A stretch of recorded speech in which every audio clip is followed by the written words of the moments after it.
waxaa jiray hawlo yaryaroo ayaamahan ka jiray degmada Garbaharey ilaahay baa ku mahadsan mar walba sida aan nahay wax walba ku daynay dawladaha iyo ciidamada iyo odayaasha iyo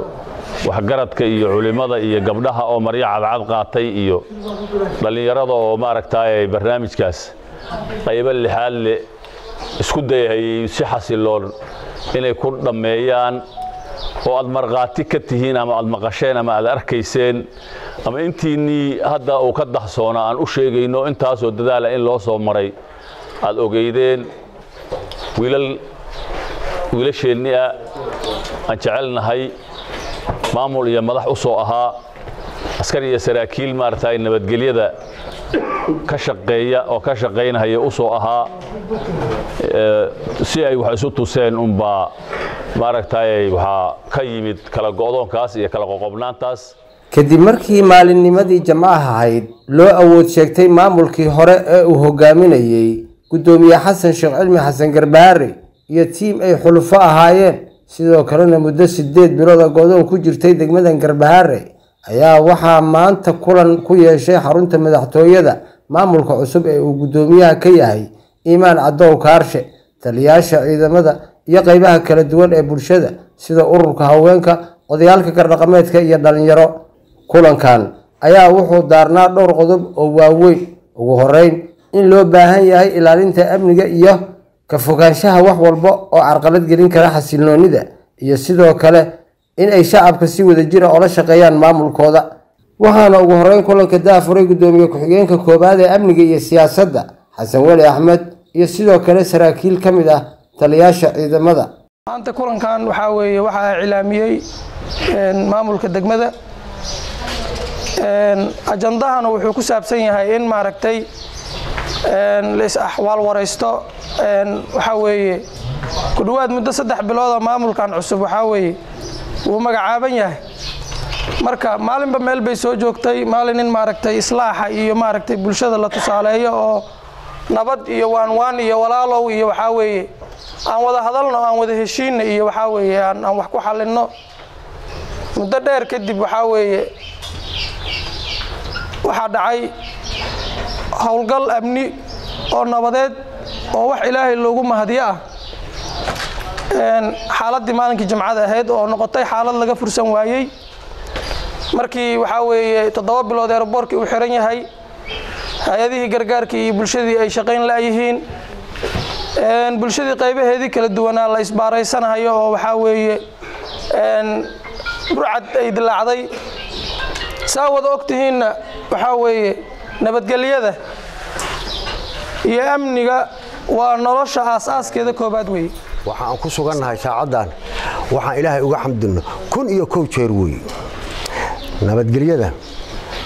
ganjaalka ka soo gasheen waxaad aragteen waxa ku dhacay foolxumada uu leeyahay waad aragteen dadweynuhu waxa yeelay waa xabadii cadowga lagu dilay markaad soo gashaan waad aragteen waa xanuunsanayseen anagu waxaan u jeednaa shacabkanaga inay ku taalo xabadu midaan ka hor inay shacabka ku dhacdayaan arkeen laakiin xilligeedan iska sugan 8 bilood baan taagnay ciidamada qaranka hadana ciidamada qaranka 8 bilood baryootan ku jirnay maslaxan ku jirnay la shirid baan ku jirnay olaga xaqiis baan ka soo marnay gabdhaha xaqoodan ka soo marnay dhalinyarada xaqeedan ka soo marnay culimada xaqeedan ka soo marnay walaalayaal wadanka burburinina xabad baan la taaganahay cadow waa ka noo soo taagan noo soo gurgurinayo oo anaga dhan wada qarxinayo na dhaafayn walaalayo nabadgelyada war waxa rabtaan ahaado siyaasi ahaado waxa rabtaan doone nabadgelyada aan ka wada shaqeyno intaas 8 bilood ku gaarin waxaan u maleynayaa dadweynaha Garbaharey jooga maanta inay og yihiin arinta wax xogaa dulqaadan muujin aan dulqaad muujinne anagu waxba ma aanan keensan karin Ilaahay awoodiisa ku aatay Ilaahay uga mahadnaqaynaa wixii dhacay dad baa iyada xabada socoto yaacayo annaka la hadlayno ku hay ninta 7 bilood hadalka diiday 8 bilood macnaha wuxuu hadda kaaga yeelay ma garanay odayga marka aniga waxaan rabaa inaan wax yar galo oo ah dhanka amniga wixii hore waa dhamaadeen oo magaaladii waa ka dhamaadeen kuma noqnoqoneen wixii carqalad ku ahaana waa laga qaaday waxaan rabnaa marka waxaan nabadgelyo inaan ku wada noolaan rabnaa magaalada inay gacanta ku soo noqoto nabadgelyo aan ka wada shaqeynaa rabnaa xabadii dhacaysay awal ay joogsato garoonka xayirnaa uu furmo hay'adihii mashaariicda la rabayna ay furmaan baan rabnaa annagu markaan dagaalamayno maana dagaalamaynin dad baa waxay aaminsan yihiin ama qurbaha joogo ama deegaanka joogo saraakiisha nin Axmed Madow dhaha adeegsaday waa nin Soomaaliyeed waa nin madaxweyne Jubbaland halkaas ku jooga anaguna garbaarey baa amniga marka annaka aan hayno mas'uulka aan ka nahay waa midka ku jiiftaan kurtiina wax ku tiin waa annagana habeenkii oo dhan kugu soo joodno kiyaasaga marka in la qabyaaladeeyo oo la siyaasadeeyo ma rabno amniga siyaasadda duu galo oo qabyaalad galna bas way qof walbana amnigu uu rabo halkan joogo waa kuwan qaar ka mid ah bulshadii kulanka ka soo qayb gashay oo soo dhaweeyay maamulka cusub sheegayna in loo baahan yahay isbedel laba iyo in laga baxo go'doonkii lagu jiray shacabkuna ay helaan kaabaha dhaqaalaha maamulkana ay la xisaabtami doonaan haddaan ka hadla dhibaatadii jirtay maxaan ku yiraahdaa bilihii dambe horta anagu sidanadaba haddaan shacab nahay qof aan dooranay nooma imaado qof la soo magacaabay baan noo imaado kii horena maana dooran kii ka horeeyay maana dooran kii ka dambeeyay maana dooran waxaan rabnaa markii maamulna loo keeno shacabku inay mid alla midkii waaba si haday wiilku u sheegay kii imaadaba inaan la shaqeyno ayagii baan laakiin ogolayn in la shaqeeyo saqabsi badan dabadiis 3 bilood oo ugu dambeysay oo magaco iyo wax la sheegay anaga shacabka horta dhibaatada soo gaartay Ilaahay baa loo sheegtaa dhibaato badan oo dhimasho leh oo diyaarad la'aan leh oo maxaan ku raadaayo wax walba oo burbur lahaana soo gaartay dhibaatadaas cid keensatay annaguna anaga dhalmo waan banqaanay hadda la idin sheegay milih wiilashanadii baa keenay lawla ay dad la shaqeynayay doodaha jiraan oo ayagu ay nooga canduuf macaanaadeen oo ay meel degsadeen oo gacantanadiiba ay ka bixiyeen wiil hooyadiis iyo aabiis iyo islaantiis iyo caruurtoodii iyo cidoodii meesha ay deganay inta meel la degsaday la leeyahay war lacagtaan qaado oo yaan xagga midna laga soo galin nasiib darray horta noqoto annaga hooyooyinka si qaas ah waliba waxaan u qabnay dhibaato gaar gabdho u raacay oo maxaan ku raadayay meel ay ku dhalaan iyo meel wax laga geeyo la waayay baa nagu jiray kor iyo hoos baan u hadalnay mariyaan xirano waxaan niraan caada wiilashana aan u tagno aan dhahana warnabadgelyo aan wadnaa annaga islaamiga mariya cad noo soo xirteen baa loogu jawaab xabad baa hoos loogu dhigay awalan horta waxaan u mahad celinayaa Ilaahay subhanahu wa ta'ala wixii meeshan ka dhacay oo aan wada maqlaynay si dhib yar oo aan waxba ku dhimanin idamka Ilaahay qaswadayaashii loogu soo qabqabtay ayaan Ilaahay ugu mahadinaynaa idamka Ilaahay saraakiishii soo abaabushay waqtiga xilliga dambe anigu salaad baan ku jiray xilliga ayadheedii xabadda ay bilaabanaysay dadweynaha isu socodkooda uu yar yahay soo abaabulay si khasaaruhu u yaraado kuna guuleystayna waa u mahad celinayaa hawshaas ay soo fuliyeen waxaana isleeyahay Soomaaliya waxay yeelatay ciidan la isku haleyn karo oo hanaan dawladnimo ah leh ayay Soomaaliya yeelatay khaasatan degmadeena Garbaharey shacabka horta yaan u horumarinayaa horta ninka hooyadii guursado waa adeerkii waka hooyada ninka guursado soo adeer ma adeerkii waka hooyadiin adeerkiina hore oo qabay wuu furo anu intaasaan shacabka leeyahay waxaa la idin kaga baahan yahay haddaad shacab tihiin inaad maamulka la shaqaysaan kulana xisaabtantaan wixii aad xaq ugu leedihiin maamulkan u gudbaaya iimaan albaabkan inuu furnaadaan rabnaanaw shacabka waa afkooda markaan ku hadlo oo waxay qabaan iyo waxay soo maray waxyaabahan ka taabto albaabkaas aan la xirin qof kaste 8 saac haduu baahay ku qabo halkaan inaad soo fariisataan rabnaanaw maanta meel loo magacaabo bari la bedelo waa inaan aqbalo in la bedelay waa inaan aqbalo inaan bari wax rabaanuna intaas horta aan ku wada shaqeyno annaguna aan iska deyno wiilkay in hebel aan dhalay ama walaalkaya lama bedeli karo aan iska deyno reer Garbaharey waxaan caado ka dhiganaa oo idin soo maartay soo joodinayaa isku qoys baan nahay hal wiil hadii nolo keeno oo nolo soo bedelo isaga hadaan gacmaha qabsano la shaqeyno meeshaan rabna waan gaarayna laakiin haddaan asay ka laalaadsano horta inta way inta kale waxaan leeyahay maamulku waxaan kula dardaarmayaa meeshuu isgarabyaa horta wax macna muu sameeyay adinku maamul baatiin wacyimintii waa koobantiin culimadii dad la yaqaan way hooyooyinkii dad la yaqaan way odayaashii annagu aan lahayn lama yaqaan wax furan waay ninkii tuulbaro ka soo ordo asagoo kabaan iska meeray buudhiga arinta garbaari ana ka hadlay mid baa daabli ka soo ordi mid baa waxa ka soo rays qoday waxa la rabaa oo dadku jifooyin baanahay jifo walba odayaal iyo dad mas'uul ah leeyihiin in dadkaas ayada aan la sameeyo oo sideedaba dad degmadan matala oo odayaal ah oo jifooyinkana ka kooban oo cayiman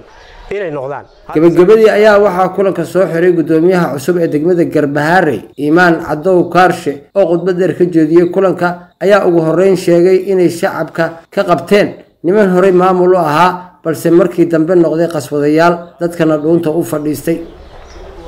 maanta waxaan rabaa inaan qodobo soo kooban oo yar maartay aan halkaan iska xasuusino oo aan idinkaga hadalno waxa kaliya nabadgelyo darrada ay ku faa'iidana oo wax risiq ka doona waxa weeye qofka isagu aan sida fiican u fakaraynin ama dambiilaha oo raba inuu maartay qalaasaha iyo qaska iyo kaga faa'iideysto ee dadka aan ugu daneynaynin aakhirkiisna ay meel aan fiicnayn istaajin doonto oo inkaarta dadku ku dhici doonto marka ilaahay waxaan ka baryaynaa kuwii nabadgelyada uu hadda ay haystaan nabadgelyada ay jecel yihiin nabadgelyada u fiican waxyaabaha maartay lagu xasilo oo asaasiga u fiican kuwii isu taaga oo ku xasila oo ku maartay oo ilaashada in alla naga dhigo idinkana dhamaantiin intaasaan idinku baraarujinaya idinkana codsanaya in ay isu taagtaan sida wiilasha yaryar ay qoryaha ugu wataan oo maartay ay ugu fakarayaan inay dhiigooda iyo naftooda ugu huraan nabadgelyadaas noo wada danta waajibaadkeedu inuu saaran yahay inaad xusuusataan inaad u istaagtaan waa qodobka koowaad weeyo oo nabadgelyada ku saabsan inaga waxaan leenahay nabadgelyadaas waxa keena cadaaladda keenta oo dadku hadday cadaalad haystaan inaysan caroonin baa laga yaabaa cidii carooto baana maartay nabadgelyada wax u dhinta ama wadana kale oo hadda waxaan ka soo sheekiyay kamid ale lagu waaniya inaguna way isu taagaynaa oo nabadgelyada waxaan rabnaa cadaaladdaas in ilaahayna nagu duwo oo nagu duceysaan naguna waanisaan oo nagu fiirisaan oo na tiraahdaan cadaaladda ku dhaqma cadaaladda aakhari adduunba dadka deeqda idinkana idin fiican hawsha aa wadaan ilaahay uu raali oga noqonaya cadaaladdaasna waxaan rabnaa inaan maartay koow furo oga dhigno nabadgelyada iyo maartay dadka oo dhaqankooda iyo waxa ay sameynayaan wax cadaalad ku salaysan ma xumaadaan mar haddaan marka fahamsanahay in maartay ay tahay cadaaladdu ay tahay waxa koowaad oo furaha ah labadii fiicneed inaan qaadayno oo aan markaas yaan rabnaa inaan idin xusuusino idinkuna aad nagu fiirsataan oo tiraahdaan warshala wixii aad noo sheegayseen oo cadaaladda ahaa waxa iyo waxaas oo cadaalad darra ahaa muuqanaya ee ka waxeeya intaadna ficil iyo jawaab kale ka samaynin inaad horta noo qabsataan oo tiraahdaan nabadgelyadii la rabay waxa baabi'inaya wixii aad sheeganayseen oo ku fiicnaydeen waxa haleynaya cadaaladii oo laga bayray baa jirto sababta iyo sababta leh nimankiina hadda meesha jooga maamulka oo waa idin eeganaynaaye wixii aad noogu shaqaynayseen waxaan ahayn baa idinka muuqanaya inaadna tiraahdaanna oo intiinaan joogtay iyo in meel kale jirto waddanka ka baxsan iyo in hadda maartay magaalooyinkan dhowdhow ku maqan iyo magaalada aan joogno gudaheedaba taan doonayna tidaas weeye inaan maartay idinku horkacno oo aan idinku hogaamino taa markaan inta kaga gudbo waxaa jiray hawlo yaryaroo ayaamahan ka jiray degmada Garbaharey ilaahay baa ku mahadsan mar walba sida aan nahay dagaal buu wax walbaan ku daynay dawladaha iyo ciidamada iyo odayaasha iyo waxgaradka iyo culimada iyo gabdhaha oo maryo cadcad qaatay iyo dhalinyarada oo maaragtay barnaamijkaas qaybo lixaad leh isku dayay si xasiloon inay ku dhameeyaan oo aad marqaati ka tihiin ama aad maqasheen ama aad arkayseen ama intiinii hadda uu ka dahsoona aan u sheegayno intaasoo dadaala in loo soo maray aad ogeydeen wiilasheenni aan jecelnahay maamul iyo madax u soo ahaa askar iyo saraakiil maaragtay nabadgelyada ka shaqeeya oo ka shaqeynaya u soo ahaa si ay wax isu tuseen baa maaragtay waxa ka yimid kala go'doonkaas iyo kala qoqobnaantaas sabab markuu imaanayayna maamulkii markaa jiray oo meesha joogay sababo uu dhaliyay bay ahayd laakiin waa la sii macaalaata markii dambe oo show sidaana fiican boo maaragtay oo idin roonbay is yiraahdeenoo waa laga soo fujin waayay wada tashi dheer tusaalayn badan maskaxda dadka wax ka wada yimid oo la arkay sidaan inaysan xal ahayn ayaanu maaragtay u gudbinay ciidamada ammaanka iyo dawladda oo aan niri war meeshii ka guuris bay maraysaa nabadgelyo darra ka muuqata aeroboor waa xiran yahay isbitaal daawooyin waa ka go'een qofkii bukay oo meel loo qaadi lahaa diyaaradu waa u imaan weyday gargaar yar hadduu jiray oo la bixinayay waa bixi waayey hay'adihiisa markii inay guuraan bay rabaan dadkina waaba kala qaxay oo wixii baar dheer u guuri lahaa wax alaabta u xirxiran tahay iyo wax tagay bay u kala go'een iyo maaragtay degmooyinkii kale waxa keenayana nabadgelyo darrada meeshan ka jirta weeyo war hanala ka qabto waxaanoo maaragtay laqan looma deege ilaahayna waa tala saaranaynaa in maaragtay aysan balaayo kale oo maaragtay midaan ka daran ugu noqonin laakiin markaan ciidamadii nabadgelyada joogtay xal kale iyo maskax kale waa la waayay la yiri baa howlgalkaas ku dhacay haduu dhacayna qof yara carooday oo sida ayada aan rabin oo dadkii maaragtay ay la macaanaatay oo aan sheegayay sida maaragtay barnaamijkaas ku saabsan yahay ma ogiye khasaarana kama dhicin oo dhiig kuma daadanin iyagiina hadda waxa weeye waa gacan baa looga qabtay nidaamkii fuli lahaayo la celin la maartay la rabay in lagu dhaqmo oo la maarada loo la'aana waa hadda waa furan yahay warsame xaaji faarax warbaahinta jubbooyinka degmada Garbaharey ee xarunta gobolka Gado.